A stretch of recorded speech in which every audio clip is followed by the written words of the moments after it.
Hello everyone, কেমন আছেন সবাই? আলহামদুলিল্লাহ আমরা ভালো আছি। আপনারা ভালো আছেন? আর আজকে ভিডিওর ভয়েস দিচ্ছি বাবুকে সাথে নিয়ে। বাবু খুব কান্না করতেছে, এর মধ্যে আর আমি ভিডিওতে ভয়েস দিতেছি। এখন আমার মেয়েটা অসুস্থ হওয়ার পর থেকে এত বেশি আমাকে জ্বালায়, ওকে রেখে আমি কিছুই করতে পারি না, ভিডিও মেক করতে পারি না, কোনো কিচ্ছু করতে পারি না। এই যে তার সাউন্ড তো আপনারা শুনতেই পাচ্ছেন, সে কি পরিমাণ সাউন্ড করতে থাকে, কি পরিমাণ আমাকে জ্বালায়, এত দুষ্টামি করে বাচ্চাটা। আর কারো কাছে থাকবে না, সে শুধু তার মার কাছেই থাকবে। তো আজকে এই যে সকাল সকাল তাড়াতাড়ি উঠে ব্যাগটা গুছিয়ে নিচ্ছি, বাবুকে নিয়ে আজকে আমরা চলে যাব নারায়ণগঞ্জে, মানে ফ্যামিলি সবাই যাব। আর বাবুকে ঘুম পাড়িয়ে আমি গোসল করে নিছি, একটু পর রেডি হয়ে যাব। তো এই তো রেডি হয়ে গেলাম, মা মেয়ে দুইজনই রেডি হয়ে একদম বসে আছি ব্যাগ ট্যাগ নিয়ে। মেয়েটা ব্যাগটা তোলার চেষ্টা করতেছে, সে পারতেছে না, যার কারণে সে নাচতেছে। সবাই আমার বাবুটাকে জন্য দোয়া করবেন, মাশাআল্লাহ বলতে কেউ ভুলবেন না। তো এই তো সে তাকে কার্টুন ছেড়ে বসাই দিছি, সে আবার একটু কার্টুন দেখে টুকটাক, তাকে একটু কার্টুন দেখতে দিই। আর সে অনেক বেশি না হলে বিরক্ত করে, আমাকে কোনো কাজই করতে দেয় না। আর এই ড্রেসটাতে আমাকে কেমন লাগছে সবাই জানাবেন। তো আর ফুপি ওকে জুতাটা ঠিক করে দিচ্ছিল, সে তাও ঠিক করতে দিচ্ছে না, দেখেন উল্টে পাল্টে খাচ্ছে। আর আমি বারবারই খালি দেখতেছিলাম এই জামাটার মধ্যে আমাকে কেমন লাগে। আসলে একটু মোটা মোটা লাগতেছে, তারপরে ব্যাপার না, চিকন হয়ে যাব। তারপরে এই তো আমরা সেনজিতে উঠে গেছি, সেনজিতে উঠে সবাই অনেক বেশি গল্প করতেছিলাম। তা তো সে কথা দেখে, আমাদেরকে দেখে বুঝতেছেন আমরা কি পরিমাণ কথা বলতেছি। আর এই তো সেনজিতে করে আমরা আজকে নারায়ণগঞ্জে চলে যাচ্ছি। আর বাইরে অনেক বেশি ঠান্ডা, মানে বাতাসে বাবুকে একদম ঠান্ডা করে ফেলছে, যার কারণে আমি আমার মেয়েটাকে একদমই প্যাকিং করে নিচ্ছি। আর ওর একটা ভালো দিক হইলো, ও ঘুম থেকে উঠলেই, মানে গাড়িতে উঠলে ও ঘুমায় যায়, যার কারণে ওকে নিয়ে আমার বেশি প্রবলেম ফেস করতে হয় না। গাড়িতে উঠলে একদম ঘুমায় যায়, যেখানে যায় ওইখানে যায় একদম ঘুম থেকে উঠে। আর এই তো আপনাদের ভাই চলে গেছে, এখানে সিএনজিতে তেল নিবে, তার ফাঁকে আমরা একটু খাওয়া দাওয়া করবো। আর এখানে যে ভিডিও কলে কথা বলতেছে আমার আরেক ননদ, তো আমি ভিডিও করতেছি দেখে সে তার মুখটা ঢেকে ফেলছে।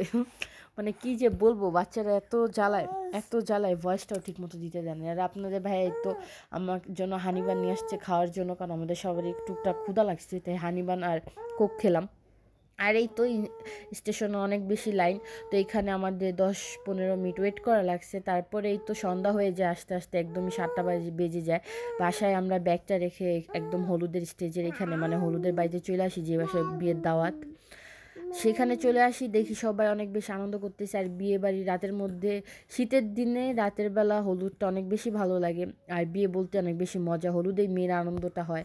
আর ঢাকা শহরে তো কমিউনিটি সেন্টারের মধ্যে বিয়ের আয়োজন হয়, এভাবে কাটা বাছা কত কিছু, এগুলি দেখা যায় না। গ্রামের বিয়েতে তো এই জিনিসগুলি দেখা যায়, তাই দেখতে খুব বেশি ভালো লাগে। তারা সারা রাত বসে শীতের মধ্যে অনেক কষ্ট করে, এই জিনিসটা আসলে অনেকটা কষ্টে দেখে আমার অনেক বেশি খারাপ লাগছে যে তারা এইভাবে ঠান্ডার মধ্যে কীভাবে করতেছে। আর আমরা তো ঠান্ডায় বসে থাকি ঘরের মধ্যে। আর এই সাইডে এসে দেখি মেয়ে একদম নাচতে নাচতে, মানে ঢাকার স্টাইলে সে এন্ট্রি নিচ্ছে, সে তার বিয়েতে খুব বেশি এনজয় করছে। তার সাথে সবাই এক কালার শাড়ি পরছে, দেখে খুব বেশি ভালো লাগলো। আর সচরাচর গ্রামে আমরা এরকম টাইপের বিয়ে দেখি না, গ্রামের বিয়েগুলি। এর আগে একটা বিয়ে দাওয়াত খাওয়া হয়েছে, তো আমি খাইনি, আমার ননদ খেয়েছে, তখন তাদের কাছে শুনছিলাম যে এটা নাকি দিনের বেলা হয়। তো এইভাবে আমি দেখে একদম অবাক হয়ে গেছি যে না, একদম অ্যারেঞ্জমেন্টটা মাশাআল্লাহ অনেক বেশি সুন্দর হয়েছে। আর এই তো সবাই এখন উপর উঠে গেছে, স্টেজটা ভাই অনেক সুন্দর সাজাইছে।